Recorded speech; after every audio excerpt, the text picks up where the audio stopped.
Maria Imaculada, sou Fábio de Jesus por Maria e esse é o canal Subindo a Montanha.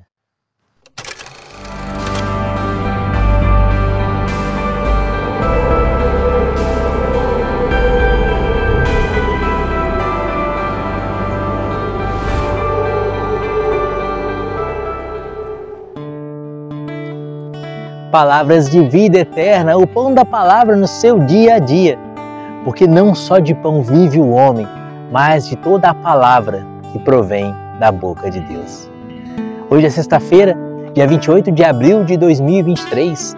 Hoje a igreja celebra a memória de São Luís Maria Grignon de Montfort, o autor do Tratado da Verdadeira Devoção à Santíssima Virgem. Método de São Luís, pelo qual grandes santos se consagraram a Nossa Senhora e alcançaram a santidade, porque alcançaram Jesus por Maria, que é o caminho curto, reto e seguro para alcançar o céu.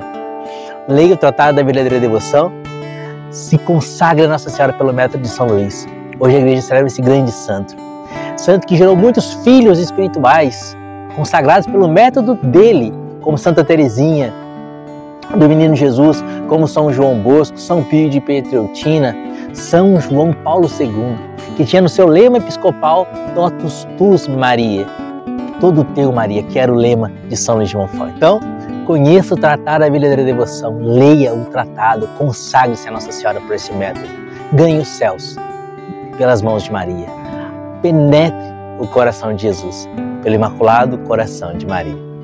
E o Evangelho que a igreja nos propõe nessa sexta-feira, dia 28 de abril de 2023, festa de São Luís de Montfort, está em João, capítulo 6, versículos de 52 a 58.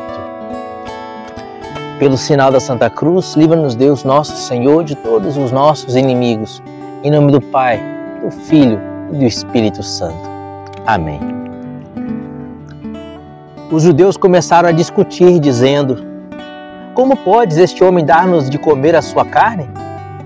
Então Jesus lhes disse: em verdade vos digo, se não comerdes a carne do Filho do Homem, não beberdes o seu sangue, não tereis a vida em vós mesmos.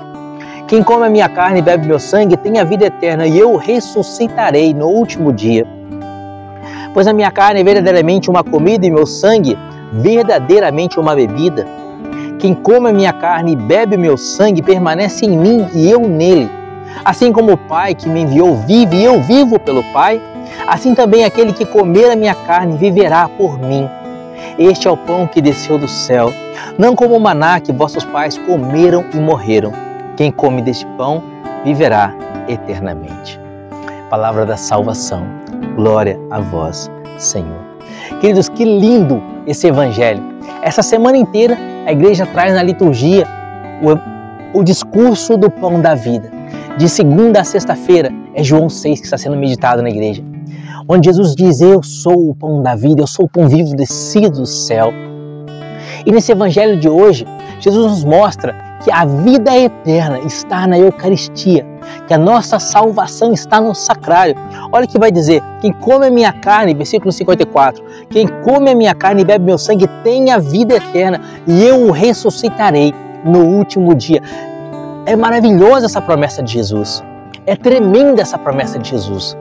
Quem come a minha carne e bebe meu sangue tem a vida eterna, e eu o ressuscitarei no último dia. Significa que aquele que comunga vai para o céu.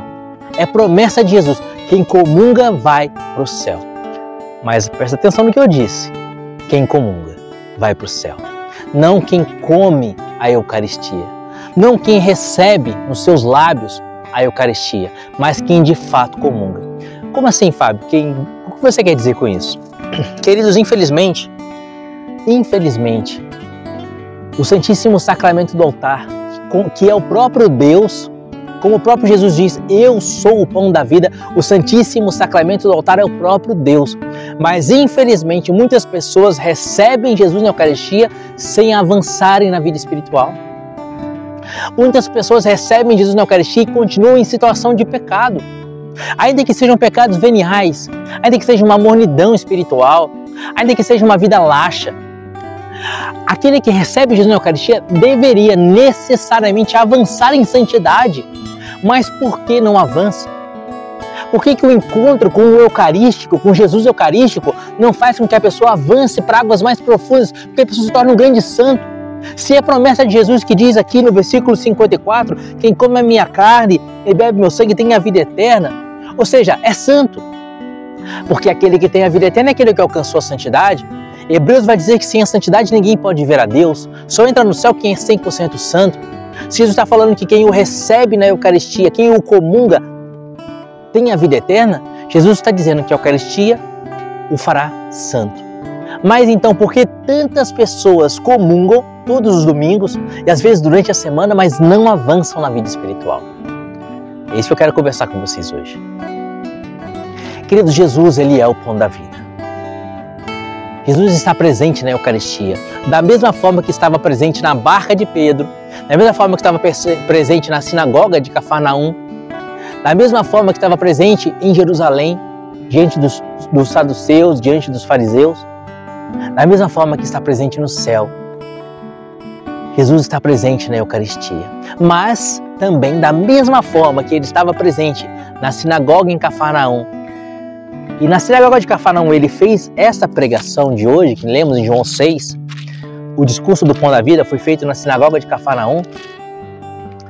Da mesma forma que Ele estava presente na sinagoga de Cafarnaum e está presente na Eucaristia, da mesma forma, muitas pessoas que ouviram esse discurso de Jesus não creram nele e deixaram de o seguir. E o evangelho que vamos meditar na manhã, o evangelho de sábado, muitos daqueles que estavam ali na sinagoga ouviram a palavra de Jesus que dizia: eu sou o pão da vida, recusaram-se a acreditar nele, disseram: essa palavra é dura demais, e o deixaram de seguir. Muitos daqueles fariseus se converteram, como Nicodemos era um fariseu, se converteu, como José de Arimateia, mas a grande parte dos fariseus, a maior parte dos fariseus, ouviu as pregações de Jesus e não se converteu, mesmo estando diante de Jesus, mesmo diante do próprio Deus, ouvindo as pregações, as palavras de salvação, as palavras de vida eterna na boca do próprio Deus. Em vez de se converterem, eles afundaram ainda mais em pecado, e você sabe o final da história. Tramaram a morte de Jesus, mentiram contra Jesus, inventaram histórias para justificar a morte de Jesus na cruz. Ou seja, não basta receber Jesus fisicamente no seu corpo. É preciso receber Jesus na sua alma. A comunhão, o nome já diz comunhão, comum união. Quando a gente recebe Jesus na Eucaristia, nós precisamos nos unir inteiramente a Ele. E essa união inteiramente a Jesus no corpo e na alma que pode nos fazer santos. E é assim que Jesus quer nos salvar, quer nos santificar. Jesus quer estar em comunhão conosco. Mas muitas vezes nós não estamos em comunhão com Jesus. A gente diz que Jesus, Ele é o Deus Emanuel, Deus conosco, mas infelizmente muitas vezes nós não somos com Ele. Portanto, para a Eucaristia ter fruto nas nossas vidas, há que ter disposições específicas. E você vivendo essas disposições, você tendo essas disposições no seu coração, aí sim, o Santíssimo Sacramento vai gerar frutos de santidade na sua vida e vai gerar vida eterna na sua história. E que disposições são essas? Primeira disposição, o cumprimento da vontade de Deus. Ao receber o Santíssimo Sacramento do altar, você precisa estar vivendo na vontade de Deus. E qual é a vontade de Deus? Os mandamentos. Os 10 mandamentos da lei de Deus, os 5 mandamentos da igreja. Você precisa estar em estado de graça. Muitas pessoas comungam, infelizmente, sem estar em estado de graça, em estado de pecado mortal. E assim, em vez de gerar a comunhão, gerar para elas vida eterna e santidade, gera inferno. Porque ao comungar em estado de pecado mortal, elas comungam a própria condenação. Mas por quê? Porque elas aumentam seu pecado mortal com o pecado do sacrilégio. A comunhão sacrílega é uma comunhão diretamente contra o primeiro mandamento, que diz amar a Deus sobre todas as coisas.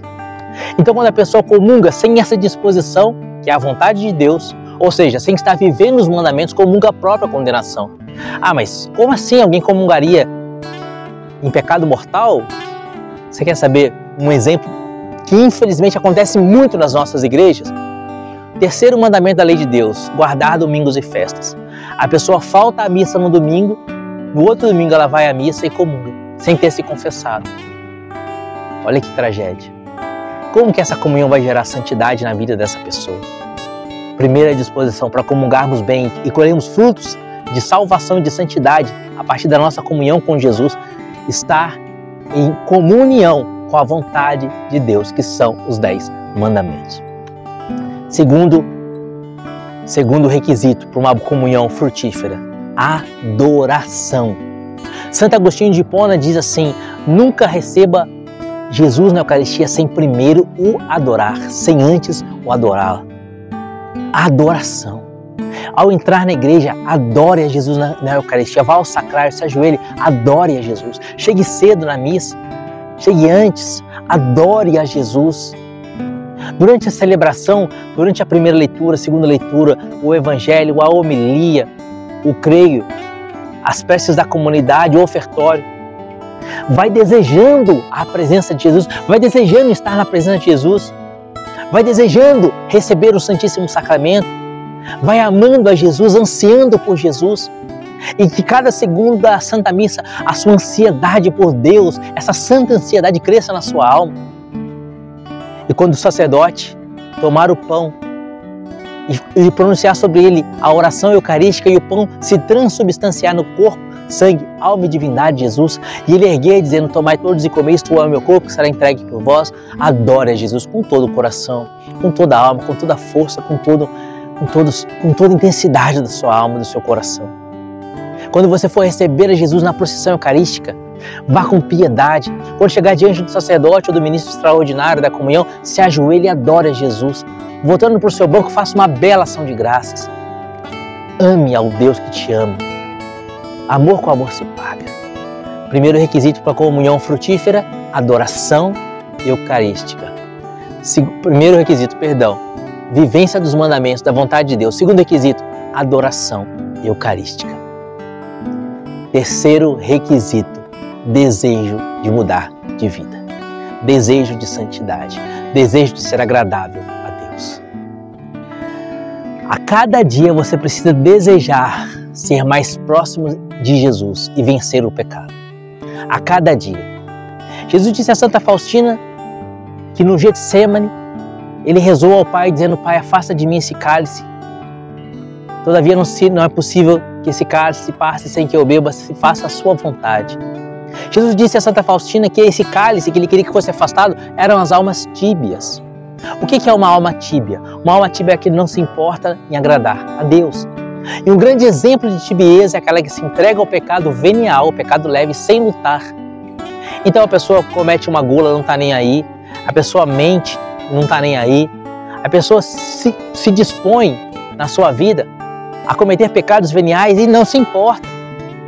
Ela é morna. Ela não caiu em pecado mortal, ela não é fria. Mas também ela não é santa, que não comete pecado algum. Um santo de sétima morada que já venceu o pecado. Você está entendendo? Então ela é morna. Esse é o morno que será vomitado da boca de Deus. Para a Eucaristia causar frutos na sua vida, você precisa ser uma alma quente, ou que pelo menos deseja ser quente, deseja lutar contra o pecado. A luta contra o pecado é a disposição necessária para que a Eucaristia cause frutos na sua vida. Então, meu amado, Jesus diz: eu sou o pão da vida. E nesse evangelho de hoje ele diz: quem comer a minha carne viverá eternamente.